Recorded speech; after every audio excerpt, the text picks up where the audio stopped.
আসসালামু আলাইকুম। একটা মহাবিপর্যয়ের দিকে যাচ্ছে মধ্যপ্রাচ্য। দীর্ঘদিন যাবৎ থমকে থাকা যেই যুদ্ধবিরতি চুক্তি অথবা যেই পরিস্থিতিটা আমরা অনেকে পজিটিভ নিচ্ছিলাম এবং অনেক বাংলাদেশি ভাই খুবই টেনশনে ছিলেন যে আসলে যারা আমরা মধ্যপ্রাচ্যের বিভিন্ন রাষ্ট্রে কর্মরত আছি, তো অনেক জায়গায় আমাদের ঝামেলা হচ্ছিল, কাজের জায়গা থেকে অনেকে ছুটি দিয়ে দেওয়া হচ্ছিল, অনেককে আসলে সেই দেশ থেকে একবারে পাঠিয়ে দেওয়া হচ্ছিল। তা আমরা একটু আশা করতেছিলাম যে পরিস্থিতিটা হয়তো শান্ত হতে যাচ্ছে, কিন্তু বাস্তবে কি ঘটলো? আজকে সাত সকালে যে ঘটনাটা ঘটাইছে মার্কিন যুক্তরাষ্ট্র, এখন ইরান এটার জবাবটা কিভাবে দিবে? তবে জবাবটা যেইভাবেই দিক, আমার মনে হয় যে 7 উইকেটের বিপরীতে ইরান কয়েকটি উইকেট ফেলবে। দর্শক, খুবই মন খারাপের খবর হচ্ছে যে আজকে ভোরে ইরানের দক্ষিণ পূর্বাঞ্চলীয় একটি সেনা ব্যারাক, অর্থাৎ যেখানে অনেক সেনাবাহিনীর সদস্যরা ছাউনি করে অথবা বিশেষ কারণে একটা জায়গাতে তারা অবস্থান নেয়, তো এরকম একটা ব্যারাক ছিল ইরানি সেনাদের। সেই ব্যারাকে ক্ষেপণাস্ত্রর নিখুঁত হামলা চালিয়েছে আপনার যুক্তরাষ্ট্র, আর এতে 7 জন আমাদের ইরানি সেনা নিহত হয়েছেন এবং আরও বেশ কয়েকজন মারাত্মকভাবে আহত হয়েছেন। ধারণা করা হচ্ছে সেখান থেকে আরও 2-3 জন হয়তো মারা যেতে পারে।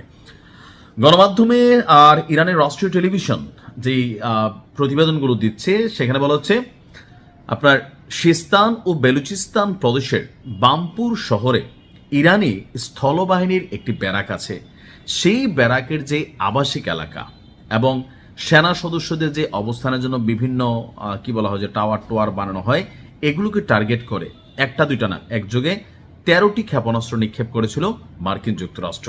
আর এজ এ রেজাল্ট ইরানি সেনাবাহিনীর বলছে যে আপনার হামলায় 388তম ব্রিগেডের 7 জন সদস্য তারা শাহাদাত বরণ করেছে। আহত কয়েকজনকে এই মুহূর্তে হাসপাতালে চিকিৎসা দেওয়া হচ্ছে। আর আমেরিকার এই অভিযানকে ইরান বলছে যে তারা কঠোর একটা প্রতিশোধের দিকে আসলে ধাবিত হবে। ইরানের দাবি যে বর্তমান যে শান্তি চুক্তি ছিল, এটা শুরুর পর এই প্রথমবারের মতন ইরানের বিরুদ্ধে যুক্তরাষ্ট্র যে প্রকাশ্যে ধরেন এই ধরনের সেনাবাহিনী মানে অন্য সময় তো টার্গেটেড কিছু এরিয়া থাকতো, তো এই যে অভিযান চালাইছে এটা আসলে কোনোভাবে মেনে নেওয়ার মতো না। আর ইরানের যিনি মুখপাত্র আছেন, ওনার নাম হচ্ছে ফাতেমা মোহজেরানি, তিনি বলছেন যে খুবই কঠিন একটা রিয়েকশন আসলে ইরান দেবে। তো এখানে দক্ষিণাঞ্চলের সাম্প্রতিক অভিযানগুলোতে 30 জনের বেশি বেসামরিক মানুষও মারা গিয়েছেন, এটা ইরানের দাবি। তো এই হামলাগুলো নিয়ে আপনার আরো কঠিন একটা পরিস্থিতি, ইরান রিয়াকশন দিবে বলছে কয়েক ঘন্টার মধ্যে। অপরদিকে মার্কিন যুক্তরাষ্ট্রের প্রেসিডেন্ট ডোনাল্ড ট্রাম্প তিনিও বলছেন ঝুঁকেঙ্গানা ইসালা, অর্থাৎ ট্রাম্প আসলে গত 4 বছর না গেল 5-6 বছর যাবৎ যে স্বপ্নটা দেখছিলেন এর আগের বার যখন প্রেসিডেন্ট হয়েছিলেন, তার সেই যে ধরেন কি বলা হয়েছে অধৌরা স্বপ্ন, সেই স্বপ্নটাকে বাস্তবায়ন করার জন্য ইরানকে ঝুঁকানোর জন্য একের পর এক টেকনিক্যালি কিন্তু যুদ্ধ চালাচ্ছেন।